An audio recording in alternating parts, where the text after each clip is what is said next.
প্ৰথম কথাটো হৈছে তেওঁলোক আৰক্ষী, তেওঁলোক গুণ্ডা নহয়। আৰু গুণ্ডা বদমাছ সমাজৰ আটাইতকৈ বেয়া মানুহখিনিৰ পৰা হাত সাৰিবলৈ আমি আৰক্ষীৰ কাষলৈ আহোঁ।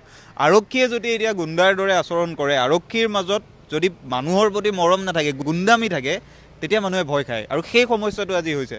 যিগৰাকী ল'ৰাৰ কথা ওলাইছে, ল'ৰাগৰাকী মই পঢ়ি যোৱা বিশ্ববিদ্যালয়খনত পঢ়ি গৈছে। তেওঁ কটনত পঢ়ি আছে, ঘৰৰ আৰ্থিক অৱস্থা বেয়া, ঘৰৰ অৱস্থা মিলাবলৈ তেওঁ ডেলিভাৰী বয় হৈছে। সেই ল'ৰাগৰাকীক ৰাজপথত যদি মৃত্যুৰ ভাবুকি দিয়া হয়, ঠেলা হেঁচা কৰা হয় গুণ্ডাৰ প্ৰকৃতিৰ মানুহৰ দৰে, তেতিয়া মানুহ আৰু আৰক্ষী আৰু গুণ্ডাৰ মাজৰ পাৰ্থক্যটো নাইকিয়া হৈ যাব। সেই প্ৰশ্নটোৱে আজি মানুহে ভয় কৰিছে যে আৰক্ষী আৰু গুণ্ডাৰ পাৰ্থক্যটো ক'ত। এই যিখন police station, Panbazar police station, মই যেতিয়া কটনত আছিলোঁ, এতিয়া কটনীয়ানসকল আছে, এতিয়াৰ কটনীয়ানসকল, এই পুলিচ ষ্টেচনৰ বহুগৰাকী আৰক্ষীৰ সৈতে আমাৰ ককাই ভাইৰ সম্পৰ্ক, আমাৰ চিনাকি বা অসমৰ বিভিন্ন ঠাইত কৰ্মৰত বিভিন্নজনৰ সৈতে আমাৰ ককাই ভাইৰ সম্পৰ্ক।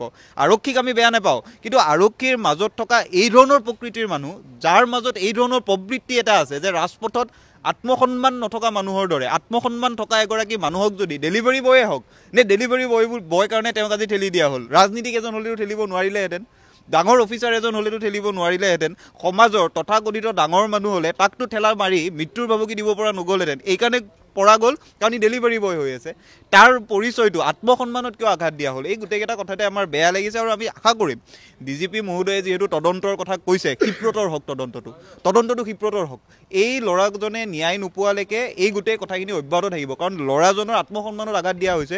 ডেলিভাৰী বয় হোৱাটো তাৰ পাপ নহয়তো, সি পঢ়ি থকা অৱস্থাত ঘৰৰ বোজাৰ কাৰণে ডেলিভাৰী বয় হৈছে, তাক ৰাজপথত হাত দিয়া হৈছে। তাৰ অপৰাধ আছিল থানালৈ লৈ আনক, জেলত দিয়ক, ফাঁচি দিয়ক।